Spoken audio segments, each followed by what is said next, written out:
Welcome back. In this video, we'll walk you through the final steps, activating your FretWave plugin and linking it to the library we installed in our previous video. First, open your digital audio workstation and create a new software instrument track. In the plugin list, look for the Nimbis audio, then select our FretWave plugin to open it.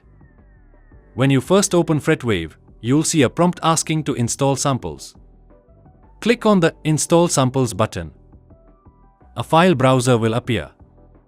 First, you need to locate the library file we installed in previous video, so navigate to that folder and select the file. Now, a second file browser will appear, asking you to choose the final location to save the sample files. You can save them anywhere, but we highly recommend choosing an external hard drive to save space. Select your preferred location and click Choose Folder. The plugin will now extract and save the sample files. This process may take a few minutes.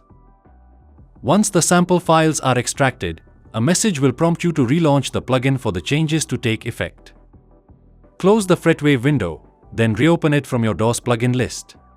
The plugin will ask for your activation key.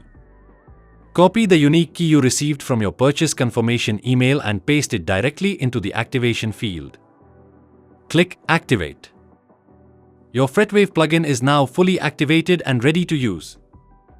For more information and tutorials, visit us at nimbisaudio.com.